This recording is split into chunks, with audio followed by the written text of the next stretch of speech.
Hey, yo, what the f***? This is a pally right here. The late night flight is paid for by the following. Hello. I have 3 questions for you.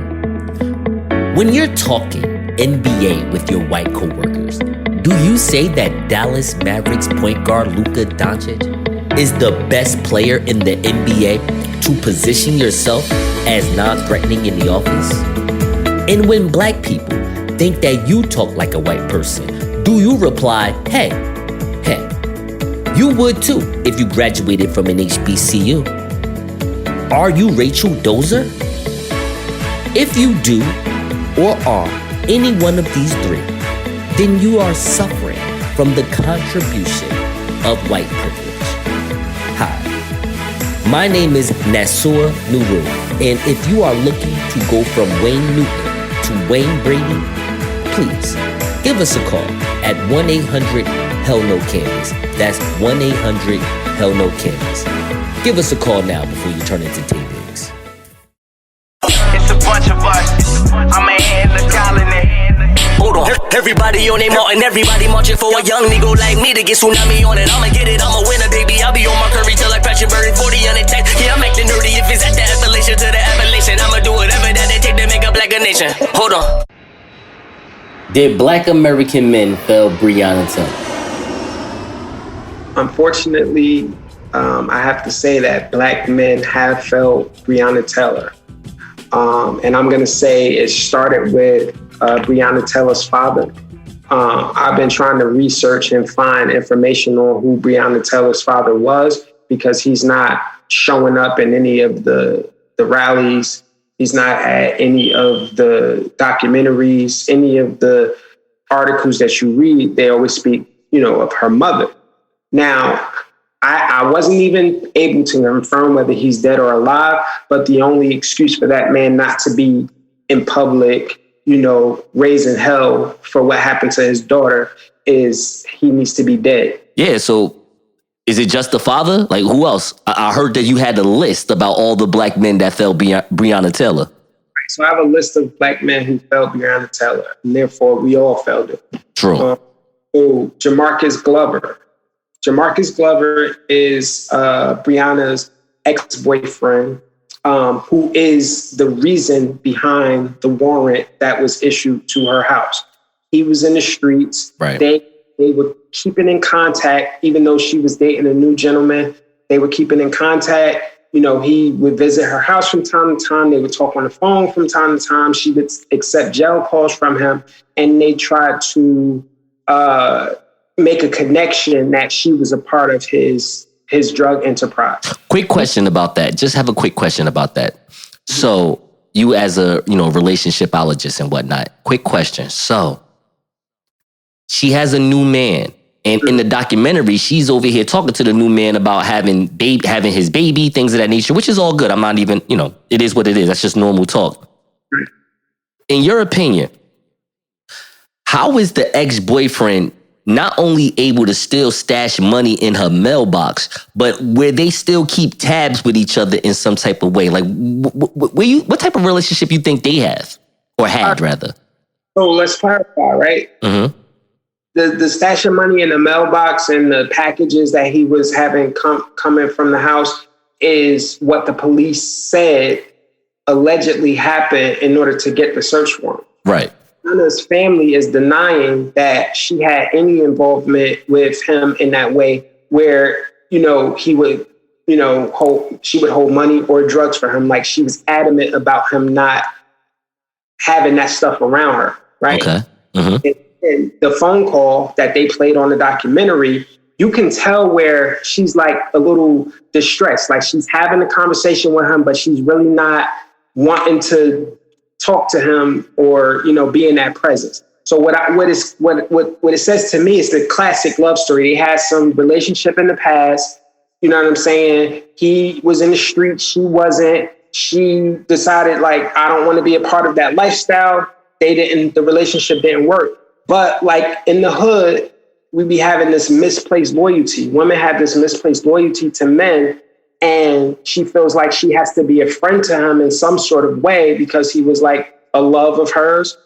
And she keeps the contact for that reason only. But it's reluctant. She was very reluctant when she was talking to him. She was saying like, yo, you really stress me out. I'm really, I'll be worried about you. Your lifestyle is kind of crazy. And like I said, it's just some misplaced loyalty that a lot of Black women have to Black men, especially when they be in the streets. Who else is on this list of who felled Breonna Taylor? All right, so the third person, this one might be a little controversial. Okay. I feel like Kenneth Walker, her current boyfriend, felled Breonna Taylor. The reason why I feel like he felled Breonna Taylor, because as he tells the story, they were in bed. There's a loud knock at the door. He gets his gun, but Breonna goes to the door. Now, quick question on that. I don't mean to cut you off. Is this guy in the streets too, the new boyfriend? No, he's a law-abiding citizen. His gun was legally owned, and he's a straight up and down dude. Okay, and this is Breonna Taylor's home, right? Not his home. This is Breonna's home, correct? Why does he have a gun at her home? Anyway, but go ahead, keep going. Let's talk about it. Go ahead. All right, so he has his gun. It's legally registered to him. Right, that's cool. That shit is normal. But when at 12 in the morning, if I'm at my woman's house or she's at my house and there's a loud bang on the door, I'm grabbing my gun too. I'm grabbing my gun. I'm not letting her go to the door. Of course not. There's no reason for her to go to the door to answer that. That's my situation. You stay here. Let me go see what's going on. And then I go to the door and try and assess the situation, or I go through the house and try and assess the situation. This happened to me in my real life. You know what I'm saying? Where right. We heard a noise. I'm, my daughter's mother, and it's late at night. We hear some noise that sounds like it's too close to the house. I grab the gun. You stay here. I go downstairs, check the house, make sure everything's safe, and then boom, we good. You know what I'm saying? There was no reason for her to be answering that door or in that hallway. She should have stayed put until he assessed the situation and let things transpire how they would. I dig that. We have any more? Any more on the list? The fourth Black man that felled Breonna Taylor was Daniel Cameron. Daniel Cameron is the Attorney General of Kentucky, who was tasked with bringing the grand jury together and all the evidence that they needed in order to bring the case. Right? Right. So the way that the case ended up happening, what they're essentially saying is that all of the shots that hit Breonna Taylor were justified and within the legal ramifications of the law because they were executing a search warrant. They had a legitimate search warrant for the house. Right? So they kick in the door. The boyfriend shoots first. As soon as they kick in the door, he fires. That's his warning shot. It just so happens to hit the cop in the leg because as soon as he kicked in the door, he let the shot off, hit him in the leg. The other cops start to shoot into the house. Breonna's in that line of fire. She gets hit. She dies probably instantly. The boyfriend was able to find cover and until the situation died down, right? Oh my God. So what they're saying is because the cops were in the commission of executing a legal search warrant, that initial shot happened and they shot back, all of that is null and void. The only reason why the other cop is charged because he went all willy-nilly and he was outside shooting into the house from like the patio, like somewhere just randomly shooting into the house, not caring who he was shooting at. The other cops actually shot directly at a target to hit it. And they did what they were not what they were supposed to do, but they did what they were quote unquote trained to do. Right. Their job. Actually, I got you on that. That's funny how they did the whole, it was a no-knock warrant. They could just run in, and then they changed it to a knock warrant. But, I mean, I didn't know a knock means you can just basically, get the battering ram and just say, screw it, let's do it. I didn't know it was like that. That's crazy. You can do that, but you definitely have to identify yourself as police because Kentucky's a stand-your-ground state. Yeah. So if at any point you bust into somebody's house and not identify yourself, they have every right to kill you. That's why old boy didn't get, he wound up getting released. Exactly. So he's not charged because he did what he was supposed to do, but they're also saying that the lawyers did what they were supposed to do. Now, here's the caveat. Here's where Daniel Cameron fell, because the search warrant is in question. The validity of the search warrant for them to even be at her house is in question. The cops did some questionable things to even get the search warrant, and they probably should have never been at her house. So they also probably didn't identify themselves as police. So when that search warrant becomes invalid, then that whole action becomes invalid. And there's some sort of negligence on the police's part that resulted in the person's death, and they need to be held accountable. And Daniel Cameron should have at the very least, put it in position to where they can go to trial and let a jury decide on whether the cops were negligent and liable for her death, and let it stand on that. All right, who else is on this list? Let's keep it moving. All right, so the last people are Shaquille O'Neal and Charles Barkley. Okay. So recently, Shaquille O'Neal and Charles Barkley decided that they wanted to chime in and say that, because the police were doing their job, it's unfortunate that Brianna got killed, but we have to understand that the police were doing their job. That's bullshit. And I tell Shaq and Barkley, like, yo, listen, black people aren't lost on the nuances of things. We understand exactly what the is going on. Black people are full-grown lawyers.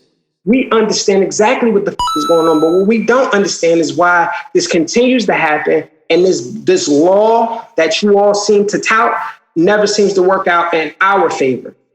You understand what I'm saying? Right. You have grand juries that created indictments for men who spent 40 years in prison. We just talked about this last week, where Maya Moore had to get a man out of prison, an innocent man. So if the grand jury can find circumstantial evidence enough to send an innocent man to trial and ultimately to jail, right, they can sure find enough evidence to send cops who actually are proven to have shot this woman to go to trial at the very least. So for Shaq and Charles to try and explain what law is and all of that to black people, sometimes in this fight, it's best to just shut the up and let people go through their grieving processes and go through their mourning and go through the things that they need to go through to process all of this trauma without throwing in your 2 cents. You're not helping, so just shut up. Hey, yo, what the This is a pally right here. Can Kentucky State Representative Attica Scott write a law that will keep her out of jail? She can try, but she won't. It's funny because, the story is essentially Attica Scott was actually in Louisville, right, assisting with the protests. She was out there with Breonna Taylor's mother, Tamika Wright, and then the activist Tamika Mallory, creating a protest to show our disdain for the ruling of not charging the officers with Breonna's murder. So what essentially happened is the city of Louisville enacted a curfew. So everybody has to be in a place at 9:00. The mayor made a concession to say, okay, y'all can actually go to churches so y'all can still congregate and have y'all meetings, right, but just don't be out on the street. That's right. Rep Scott was actually across the street from the church at 8:58. And before she could cross the street, she says that a group of officers came and they surrounded her and her daughter and kind of barricaded them in so that they could not walk across the street in the 2 minutes that they needed to make curfew. And they arrested them, and then they charged them with attempted arson of a library. You know what's funny? The funny thing about that is you can't tell me that these cops did not know who this woman was. Right. They knew exactly who she was. Exactly. And they did target it because it's 8:58. I mean, I don't care if it was 9:02. If you're a police officer and you see, I don't care if it was, Representative Attica or it was just a normal Attica. Hey, is everything okay? Because it's the curfew. Oh yeah, we just going across the street to the church. Let me escort you over there. Exactly. What the is the issue? Yes. Yeah, man. But anyway. This is the that we be talking where police talk about we here to serve you. And this is things like this where community policing is like, you're looking to catch us out of bounds. You know what I'm saying? Exactly. And I feel like when people stick to the law to the T, it's because they don't want to budge. They don't want to give you the rights or leeway as a human being. We all, you know what I'm saying, could see some, like, they just across the street. Maybe they was coming from somewhere. Give them a grace period or something. Let them get across the street. You know what I'm saying? That sister going to wind up being a senator. She going to wind up being a senator the same way. Is it Emmanuel Lewis? Not Emmanuel Lewis. It's John Lewis, right? The one that passed away? She's a state rep. Elijah Cummings, I meant to say, huh? She's the state rep. You think she's going to be a U.S. senator, you mean? That's what I'm saying. Yeah, she could be working in Congress.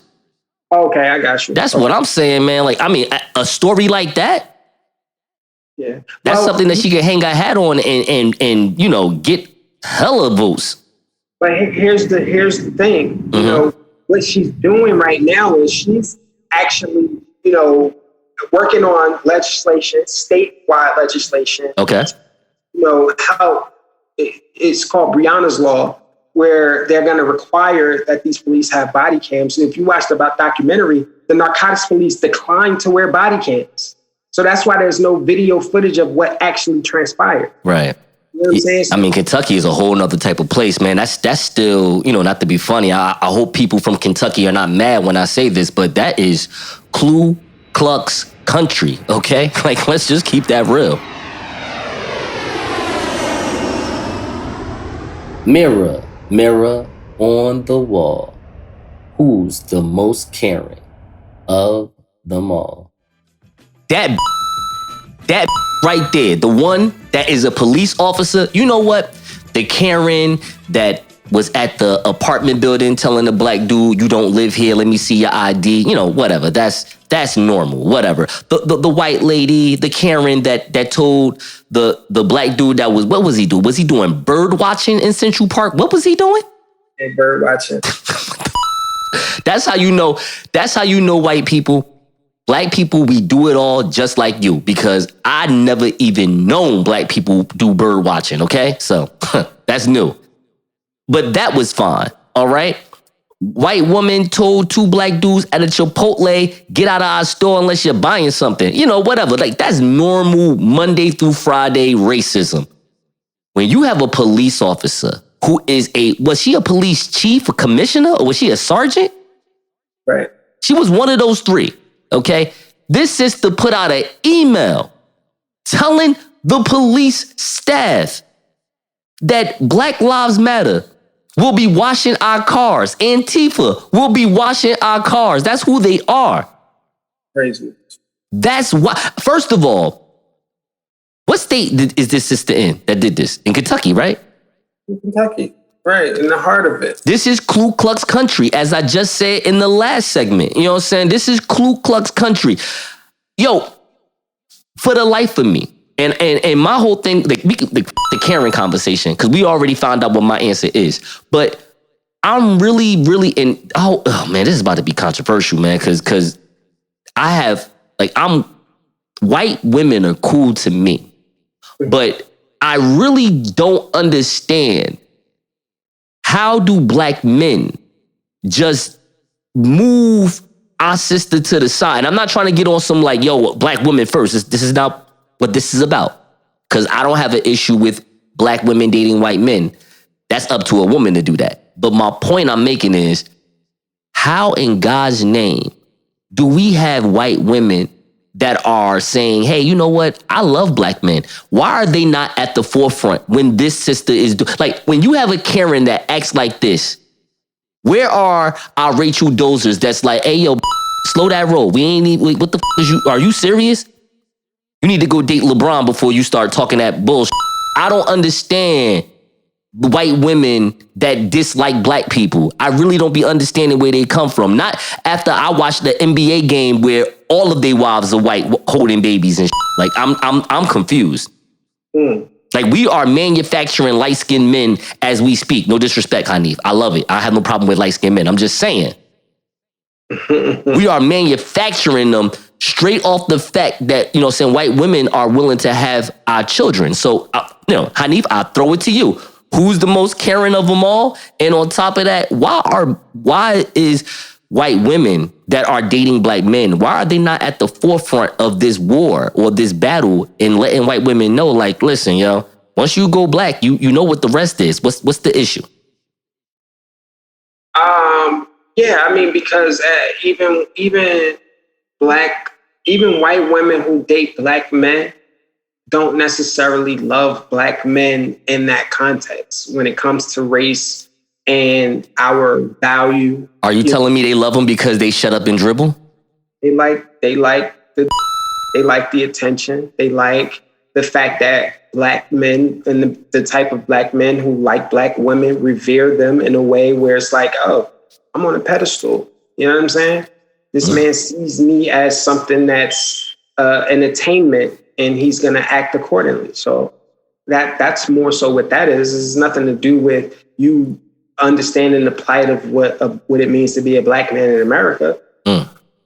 Have you met a real life Karen in your experiences in your life? I've met plenty of Karens. You know what I'm saying? And again, it's like, yo, listen, I've worked with women who it's like, yo, we can have a normal, nice, cordial working relationship. And you know what I'm saying? We talk and we laugh and we joke and all of these different things. But then you notice when it comes to the politics of the day, they choose sides. Like I have white women friends that I worked with in the past that were very cool with me, but they screaming all lives matter right now. You know? That's crazy. How are they cool with you? Then they scream all lives matter. Where, like, there's a disconnect that's not being, you know, acknowledged at all. Why is that? Like, where is that coming from? Yeah, and don't get me wrong. Like, there are some white women, you know, who I am friends with who are like, yes, I understand, you know, I see you for who you are and all of that stuff. But I'm just saying there's another section of them who's like, their loyalty is to their men or to their, you know, sons or their people. And the problem that we have in this country, in this world right now, is everybody's in a tribe. Everybody's picking sides as to, you know what I'm saying, who matters more. So you feel like me saying Black Lives Matter is an attack to your whiteness. You know what I'm saying? Isn't that crazy? Like, but you know what? I'm going to say this and we could let this go because it's a two-side street with Black Lives Matter. When I say Black Lives Matter, I say it for George Floyd, for Brianna, for Mike Brown, for Trayvon, for myself, for you, my mother, my ex-girlfriend, my new girlfriend, if I ever have one.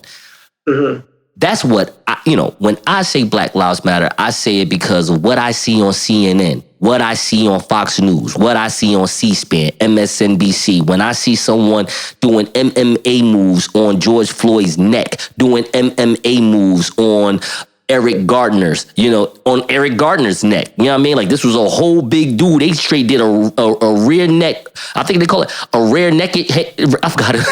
It's a wrestling move. Like, I basically did a chokehold on my man. Right.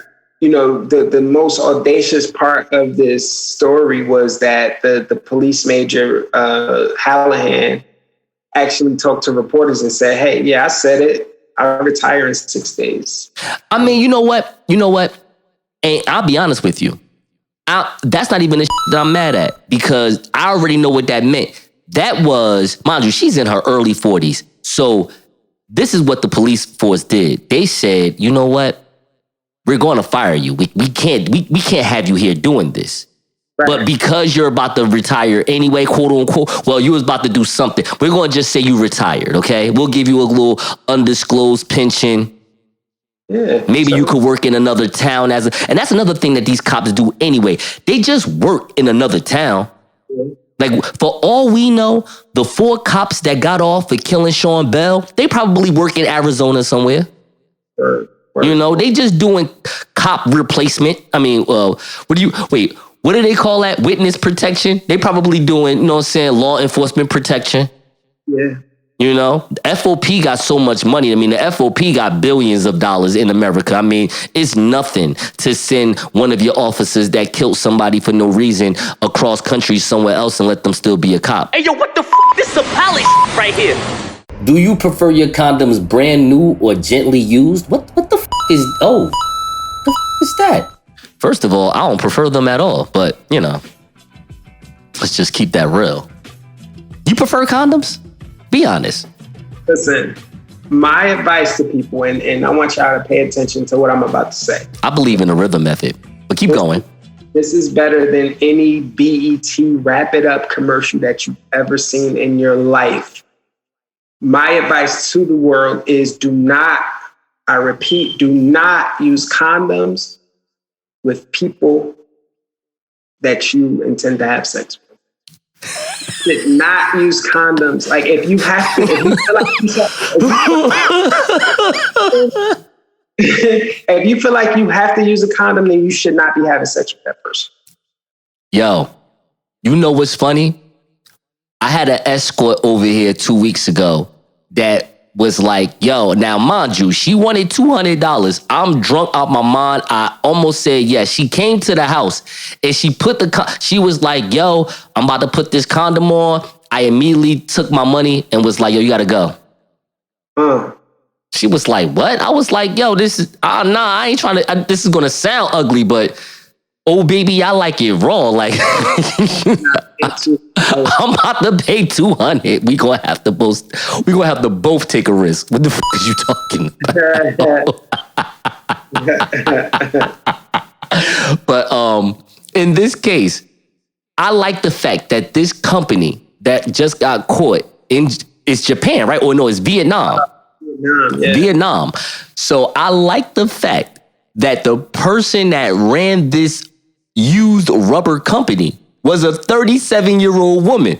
Yeah. That should tell you everything right there. This sister, who is in her sexual peak, does not use condoms at all. At all. I wonder if she's one of those Vietnamese women that can give you a nice massage, a nice deep tissue massage, and then a nice hand job after the 60 minutes. That'd be great. Because you know she ain't using a rubber. No, I think that's crazy. You know what I'm saying? Like, I get the business aspect of it. Like, she actually went out and saw an opportunity to say, hey, listen, nobody will ever know. If we repackage this shit, we clean them good, it's latex, you know what I'm saying? We can sterilize them, and then people can reuse them. Damn, like, how do you re-sterilize a condom? Like, do you boil it? Like, do you put it in, like, boiling water? Like, how does that go? How does that even go? They probably put it in some sort of solution that, you know, kills bacteria. Damn. But then they had to dry them out because I'm sure they had to, like, shrink them back to where they get their elasticity back. Because imagine you fucking you get a condom and it's already stretched out and you can't, nah. Okay, so let's just play a quick game. We got 2 minutes and 30 seconds left on this topic, even though I think I want to just wrap it up, but I just want to play a game. I'll say a name, then you say a name. I'll say a name, that you say a name. We're going to say the names of people we do not want their condoms, okay? I'll start first. Usher, go. The ballot or the booty? This sounds about right. Strippers getting out for the vote campaign? Strippers getting out the vote? Get out the vote campaign? Mm-hmm. Well, you know what I'm saying. Yo, you know, the funny thing about this was, I actually was intrigued by the commentary just as much as I was with the shaking. You know what I'm saying? Like, they were making their point very clearly about why it's important for us to get out to vote. And I feel like if I could go to that poll and put in my vote and get some shake in my face, like, I won. That's what democracy is. That's what Thomas Jefferson meant when he said we are endowed certain unalienable rights to pursue life, liberty, and the pursuit of happiness. You know what I'm saying? And black women. That's what he said. Don't forget that. Okay. Thomas Jefferson. This guy. Hey, yo, not you. Talk about Thomas Jefferson. That guy, not you. You're good. You're good. Hey, yo, so, all right. I'm not going to lie to you. I hate to be a prude, but I don't like it. I don't like it. I don't want my strippers. Listen, no disrespect. This is not a moral thing. I'm not here to say women like, yo, you know, I need you to be in a blouse and a pencil skirt to talk about voting. I'm not even going to go there. But I want something out of this. If women are going to entice me to vote by showing me their plastic butt, I feel as though I should get to touch it or something after I'm done voting. Like, hey, I voted, I want a lap dance. Right. Hey, I voted, I want a hand job. I voted, give me a short stay. Hey, yo, what the f***? This is a palace right here. Is Trump's platinum plan pro-black or pro-pandering? I mean, that's obvious. I want to say I'm definitely thinking that he's leaning on the pandering side. Because as I was looking at it, there's a few things that was like, okay, what are you talking about, right? Yeah. Prosecuting the KKK and Antifa is symbolic. It's not really important. It's not something, you know, you're like, all right, whatever. It's really symbolic. Juneteenth as a federal holiday, you know, if he was serious about that, he would have already done it. You know, he's just throwing it out there as a carrot. And then you have the language of saying he's going to implement the highest standards of policing. Yes, law and order. You know what he likes. You know what he watches. Yeah, so that to me tells me that you're going to, you know, occupy the hood, and it's going to be more police, which entails more police shootings and all of that extra. You know, the things that I thought were okay, that were good. Well, another thing was the Anti-Lynching Bill. So Kamala Harris actually already championed that, passed it in the Senate for whatever reason. Well, let's be specific. Not only her, but our token black Republican brother Tim Scott also was with that. Right. So Tim Scott, Kamala Harris, Cory Booker, other senators championed it. They got it passed in the Senate, but it did not pass the House, so it did not actually go into law. But if this was, again, something that Trump was serious about, he could have, you know, took that as an opportunity to put aside the partisan politics and come up with some bipartisan legislation that he was like, yo, let's get this done. Right? Mm-hmm. Yes, absolutely. That's another thing that I feel is more symbolic. What stood out to me was the National Clemency Project, where he talks about, you know, basically coming up with a plan to pardon offenders who are, you know, having good behavior and take a real serious look at, you know, the prison industrial complex and criminal justice reform.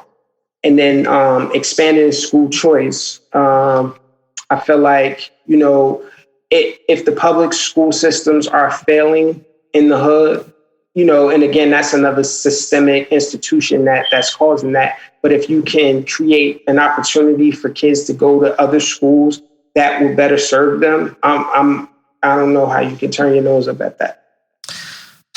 Yo, man, I don't understand why we don't understand. I keep saying this forever about Donald J. Trump. This motherfucker is a salesman. That's what he does. He's a salesman. Salesmen only benefit from a majority of people that are lining his pockets, I meant to say, okay? There is a white base, let's just keep it real. There is a large white base that does not like these social justice enactments that have been occurring these last 6, 7, 8 years, okay?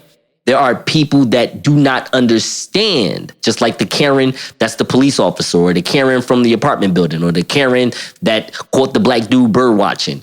There are people that just dislike black people, not because they dislike black people, they just dislike the fact that they have to share this with us and share this piece of Americana. And whether Donald J. Trump agrees with it or disagrees with it, he is definitely hitting the notes that is making that fan base sing like a motherfucking canary, okay? And the thing is this that I find so funny is that black people still are wound up in Donald's antics. We cannot be wound up in his antics. See, me, I just laugh at it. I find the motherfucker completely hilarious. A hilarious motherfucker that I'm not voting for, by the way. But the thing is, what his job is to do is to get as many votes as he possibly can. There's too many white people in this country for him not to play racist with you. Mm-hmm. And then when he goes and tell black people, what the hell do you have to lose? Or you know, basically diss Biden and be like, you know, blacks haven't got anything from Democrats. Reverend Al Sharpton has a book out right now, and he did an interview on MSNBC, and he had a quote where he said, being with Democrats is definitely being in an abusive relationship, but to be with Republicans is like dealing with a pimp. Now, understand something for a second. Both technically is abusive. If you already in an abusive relationship, that's not good. And a pimp is going to smack you if you don't bring back that money. Right. So here is Trump telling you, black people, that based on his campaign, you are technically second-class citizens that can do whatever you want, but you're still second class. So I don't read W.E.B. Du Bois. I read Booker T. Washington. And Booker T. Washington said, all you are second-class citizens. But I'm going to give you whatever it is I think you want. Like, oh, you want Juneteenth as a holiday? Like, yo, ask Nasur, do I want Juneteenth as a holiday? No, I don't want Juneteenth as a holiday. I've been doing just fine without Juneteenth as a holiday. I've been doing fine without this bum-ass Black History Month for 100 years. But you know what? They do that to pander to us. But you know what? We don't sit there and be honest about that. That's my issue with the black people. Like, when are you going to sit here and just smack Donald Trump in his face for just pandering to you? When are you going to smack Joe Biden in his face for pandering to you? Look Who's Talking To is a movie that thinks it's okay to be in a dysfunctional relationship? Huh? Look Who's Talking To. Break it down. Yeah, look who's talking to. Break it down. You've watched Look Who's Talking before, right? Yeah. That's with Ted Danson, right? John Travolta. Oh, same white person. All right, so I've been doing this thing where I kind of been watching shows that I liked in my childhood, and then trying to watch them as an adult to ruin them. Yeah. So yesterday, I just so happened to be watching Look Who's Talking. So Look Who's Talking, actually Look Who's Talking 2 was the second installment to the Look Who's Talking series, starring John Travolta, Kirstie Alley, Bruce Willis, Roseanne Barr, Damon Wayans, and they had my man Gilbert Gottfried in there as well. The prop comedy king. Keep going though. So Look Who's Talking, the title is actually a double entendre. So the literal being Look Who's Talking, and the babies actually have adult voices talking for them and how they observe the physical world. Right. Figurative is the parents, right? So it's like, look who's talking, like you're standing from a place of judgment, but look who's talking, right? Yep. So my 7-year-old self thought it was hilarious hearing Bruce Willis and Roseanne Barr going back and forth using adult level sarcasm as babies. My 37-year-old self was triggered by the dysfunction that Kirstie Alley and John Travolta displayed as two adults in their late 20s, early 30s, as they tried to figure out parenting. So basically, the show is about Molly. She was sleeping with a married man at work. She gets pregnant. He wants nothing to do with the baby. She meets John Travolta in the cab as he's taking her to deliver the baby. They hit it off, have a romantic relationship. And listen, in part 2, they're together now, John Travolta and Kirstie Alley. So Kirstie Alley is an accountant, so she's doing well for herself. John Travolta was a cab driver. I mean, how well is she doing? You know what? I take that back. She's doing so well. She's married men, raw, and getting pregnant by him. So she is definitely doing well. Keep going. But hence the look who's talking, right? Mm-hmm. So John Travolta is on a come up. So he's studying to be a pilot. He, gets his pilot's license. He's actually starting to do his training hours, but she's still the breadwinner. So that's where it starts, where they start beefing, where she's making more money and he feels like she's making decisions based on the fact that she's earning more money than him and he doesn't have a say. Mm-hmm. So she essentially, after they have the second child, they start struggling a little bit, and she lets her brother come stay with them. Now, her brother doesn't have a job. He on some, he going out on dates. He got a gun in the crib. Now, this is the part where I'm 37 and I'm looking like, yo, this is crazy. He got a whole gun that he pulled out on John Travolta a couple of times. Because he was asleep and John Travolta walked in the room and he jumped up all scared. Now, obviously, they put that in there for comic relief. But when you think about it, that's kind of crazy, right? Of course. And then, he was eating up all the food in the house. He, drinking the last juice, even wearing John Travolta's clothes. And then she was giving him money. So he telling her, yo, listen, your brother got to go. Right. You know what I mean? I'm sick of this. You know what I'm saying? We got our own problems. He ain't about. We got to get out of here. So you got to choose either him or me. So this is the conversation. So I can't choose my family over you, or you can't make me make that choice. So he's like, well, I'm asking you to. And then he was like, plus I pay half the rent in the house, so I have a say. And she's like, well, I pay the utilities. So you get the out. She put him out. Mm-hmm. Yes, she did. You know what I'm saying? Yes, she did. So when and then, look, these are two working class. Well, she's a little bit above working class. Look, no, come on. They were working class. Let's be cool. They working class. Okay. So working class, but he's busting moves. He's so broke. He taking his kids to the movies. He faking like they left the shoe in the movie theater so he could sneak in. Yeah, he doing life hacks. He doing hella life hacks right now. Yeah, you right. So this is the life that they're living. Mm-hmm.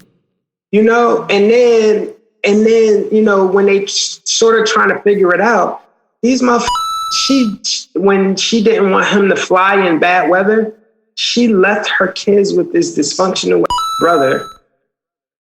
And the kids kind of escaped out of the house and this whole adventure. But it was dysfunctional as And the epiphany that I got, though, my 37-year-old self was like, yo, it's okay to be dysfunctional in your 20s. No, it's not. In your early 30s, it is. It's very much as a couple or as you by yourself? Because it's good to be dysfunctional by yourself because you can fix your dysfunctional without someone pointing that out and then making a determination on how their dealings with you. But that's the point I'm trying to make, because what I'm saying to you is that, everybody, what people look at is the end result, right? But as you're going through, there's a lot of toxicity and a lot of dysfunction that people hold against you, mm-hmm. but they shouldn't necessarily hold that against you, because we're going to figure it out ultimately at some point. I disagree. You know what? Let me tell you something. See, and I'm not with you. I was about to say I'm with you. I'm not with you. I understand you. I'm not with you. Because let me tell you something. dysfunctional people, if you point out where they're dysfunctional at, 9 times out of 10, they're going to come at you crazy. A lot of people do not like when you tell them the truth about themselves. Mm-hmm. That's a normal thing. It's something that I feel like people need therapy with when that happens, but it is what it is with that. People do not like when you talk about them, especially when you hit them with facts on their dysfunctional shit. So what I see with these two people, I don't look at them as being dysfunctional. I think that obviously Christy Alley, the character that she was playing, she is a well-off woman. Like I have a career. Mm-hmm. I am pretty. I can, the world is my oyster. And here's John Travolta, who is like, okay, I'm handsome and I may not be the pilot that I'm supposed to be yet, but trust me, as soon as I walk out this house and I go to a bar, a couple of chicks hollering at me. Mm-hmm. So here's where everything gets slighted. And this is why, it's hard for me to be in a relationship right now, because now they made their distinction of each other, like their importance of themselves based on their money. Right. You're in a relationship. Like, y'all supposed to be sharing money. You have 2 kids. You're already supposed to have this down pat. The fact that she brung a brother there to the house lets me know that, that's a symbol. That's letting John Travolta know that there could be another man in this house. Hey, yo, what the f***? This is a palace right here. Let me part your seat, Exodius. Get a hold of this, cuz we warriors. Exodia, who got that? Magnolia. We can kick back like no shows. They was never live like no shows. Girl, get a young guy with an old soul. Man, I shine like rose gold with a V8 engine. Bro ripping, Robin Givens got me tripping. Boomerang, she caught me slipping. Right back around, I came, I found my lane. You, girl, so what you wanna do, girl? Oh, you got your nails and hair did? Well, I unscrew curls. Oh, please, Lord, help this child. Bet you ain't seen a belt in a while. No, you the ice, I ain't melt in a while. But I bet that out. If you let me, bet you won't forget me. If you let me, bet you won't forget me. You should let me, anytime you wanna. Shawty, let's just call me so we can. You know I don't give a. So what's up? Where we gon'? Where we gon'? You should let me, anytime you wanna. Shawty, let's just call me so we can. You know I don't give a. So what's up? Where we gon'? You should let me, you should let me. Anytime you want. You should let me, you should let me. Anytime you want. You should let me, you should let me. Anytime you want. You should let me, you should let me. Anytime you want. You my missing linen. Found you sitting around Egyptian women. Listen to your business. You like rich and ignorant, but who doesn't though? They pay the bills and they don't love no hoe with step sterling ass, and he'll get that love no more. That Stiviano woman did the fat thing and just bugged the dough, and that's why I love you, girl. You take me for this regular fly motherfucker from the north side of Newark. At the Brentford game court side of the Buick. Damn, wow. Can we make love last one night? It's quick. She blessed me, cause I'm tight. I don't think you want me, just wanna fuck me. I mean, you want me to fuck you. You the baddest bitch, I think Trina fund you. Let's be your item, we worth a couple. Don't worry about her, I'll get rid of her tomorrow. I ain't mean to put the pussy, but she thought I was a star. Hey, yo, what the f***? This is a palace right here.